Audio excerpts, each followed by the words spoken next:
Hi there, welcome you back to GSN 24 Live. My name is Elenokran. Coming up in our headlines for today, Wolves appointed ex-defender Mourino accused of skipping bail, Blackstars open camp ahead of friendlies, Sports Minister reviews loan invested, Abeiku Jackson named vice chair, Glenrose makes history, Falconet crown WAFB champions, Messi and Argentina football team to join Angola. Now onto our stories in details, and beginning with the Blackstars. The Blackstars began camping today, Wednesday, November 12, in Angola, Japan, ahead of the Kirin Cup tournament.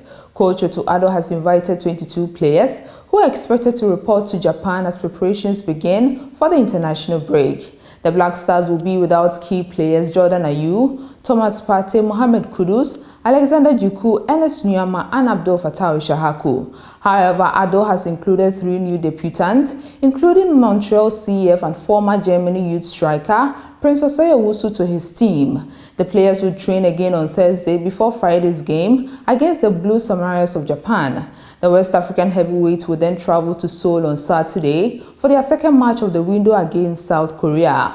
The Blackstars are preparing for next summer's FIFA World Cup in North America, having failed to qualify for the 2025 Africa Cup of Nations in Morocco. Still in Ghana, Sports and Recreation Minister Kofi Adams has revealed that a loan of 20 million cedis was secured to support the ongoing Ghana Premier League season. Before the start of the campaign, the Ghana Football Association announced that each Premier League club would receive 1 million cedis to aid their preparations as part of the broadcast deal with Adisa Productions. At the time, reports suggested that the government was involved in the arrangement, but the GFA denied any direct financial contribution. Speaking on Peace FM, Kofi Adams confirmed the ministry's involvement, stating, and I quote, "We took a loan of 20 million cedis from the bank as investment into the Ghana Premier League. We are working with corporate institutions to pay back this loan as soon as possible," unquote.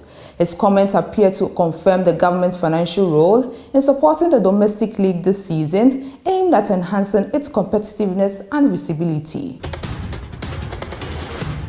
Ghana's swimming icon Abeiku Jackson has added a new dimension to his sporting legacy with his election as vice chair of Africa Aquatic Athletes Commission.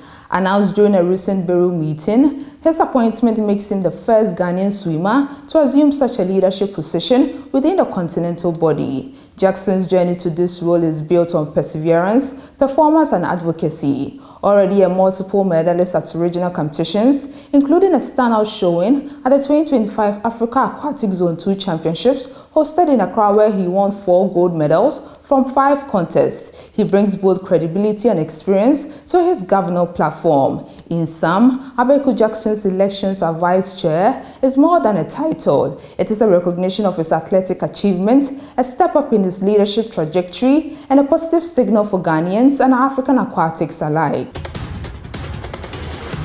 Away from Ghana, Glenrose celebrated a landmark achievement at the annual Spa Women's 10 km Challenge Grand Prix Awards in Midrand, Johannesburg on Tuesday. The 31-year-old boxer athlete, who holds the South African 10 km record, became the first black South African to secure the Spa Grand Prix title 3 times after her victory in last month's Joti 10 km Challenge. Only 3 other runners have achieved the treble. Shaba previously won in 2017, 2024 and 2025, the first victory coming before the series opened to international competitors. Nigeria's under-20 women's team, the Falconet, have maintained their dominance in West African women's football after sealing a 1-0 victory over Benin Republic in the final of the WAFB Girls' Cup held in Johann. The match only goal came in the 16th minute, courtesy Ramatoula Karim, whose clinical finish proved decisive as Nigeria held on to secure their 4th consecutive win of the competition.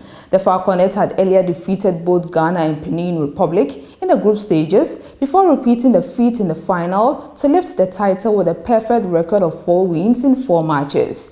With this latest triumph, the Falconet have once again reaffirmed their supremacy in the West African region, further solidifying their reputation as the team to beat in women's youth football. Away to Angola, Lionel Messi and the world champion Argentina football team are expected to be special guests in Angola this week as the nation celebrates the 50th anniversary of its independence from Portugal. An exhibition game between Angola's national team and Argentina will be held on Friday at Luanda's 11 November Stadium, which is named after the country's Independence Day. The Angolan Football Federation reportedly spent $30 million to attract Messi and his teammates. Argentina's squad will indeed arrive in Angola on Thursday. 3 players will miss the friendly game as they fail to receive the yellow fever vaccine required to enter the country. A 4th player will be absent due to an injury. Angola's week of anniversary celebrations began with a military parade in Luanda on Tuesday.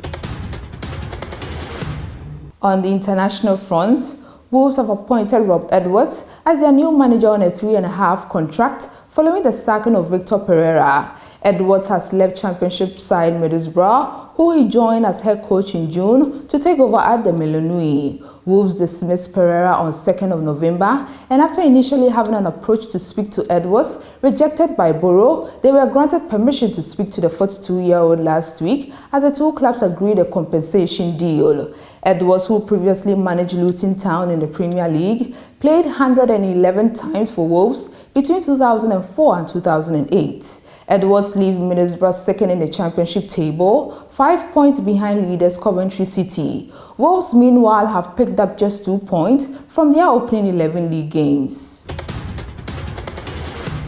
On our final story, new Benfica boss Jose Mourino has reportedly found himself at the center of a bizarre controversy in Turkey. According to multiple local outlets relayed by the Daily Mail, the Portuguese coach allegedly left Istanbul without settling a staggering €750,000 bail at a luxurious Four Seasons hotel, where he stayed from July 2024 to August 2025 during his time with Fenerbahce. The confusion remains over whether the unpaid amount is Mourinho's personal responsibility or should be covered by his former club. The report adds a curious twist to the story by detailing Mourinho's peculiar dining routine during his Istanbul stay. While neither Mourino nor Fenerbahce has commented on the allegations, the situation has already sparked lively debate among fans and the media.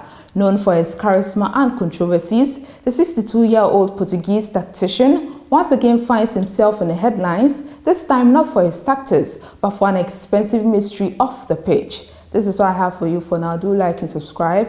I'll be back with more.